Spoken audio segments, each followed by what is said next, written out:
Pendant ce mois d'août 2025, on va avoir la plus belle configuration amoureuse au niveau des transits et je vais vous parler des updates du ciel du moment de tout le mois en général. Donc, listen up si ça vous intéresse. Premièrement, si jamais vous voulez les updates du ciel en live, allez sur ma story Instagram parce que c'est toujours là que je poste ça. On commence avec Mars en balance qui va faire une opposition à Saturne en bélier et à Neptune en bélier au courant du 6 août.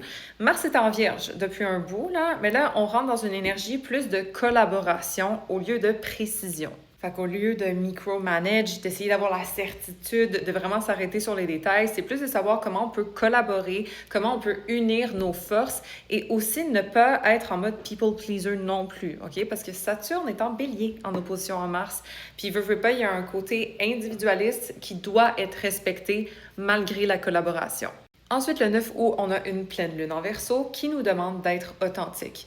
Est-ce qu'il y a des besoins de liberté, d'autonomie, d'indépendance qui n'ont peut-être pas été assez respectés puis que là, on veut se libérer un peu des restrictions? Y a-t-il des obligations sociales qui nous limitent? Y a-t-il des rôles dans lesquels on est qui nous correspondent plus? C'est à réfléchir et à mettre ça derrière nous au besoin.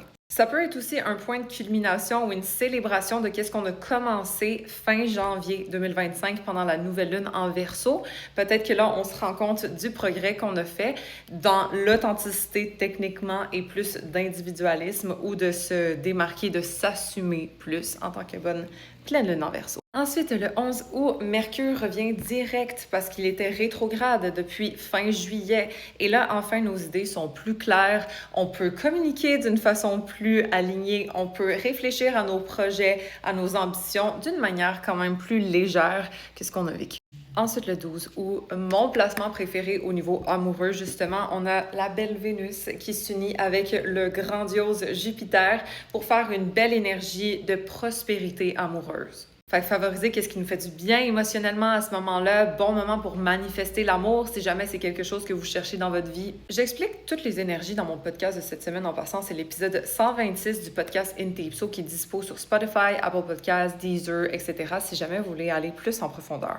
Et puis après, fin août, on a la saison de la Vierge qui commence le 22 et on a une nouvelle lune en Vierge qui va avoir lieu le 23.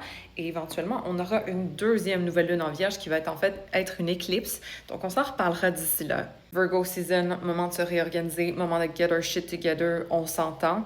Et puis éventuellement, le 25 août, il y a Vénus qui va rentrer en Lion. Donc, de ne pas avoir peur de briller, d'être dans notre fierté, de se rapprocher des autres qui nous honorent et qui nous valorisent, etc. Laissez-moi savoir dans les commentaires, c'est quoi le transit qui vous êtes le plus excité. Moi, perso, c'est Vénus conjoint Jupiter. It's the best one, selon moi. Et puis, follow pour plus.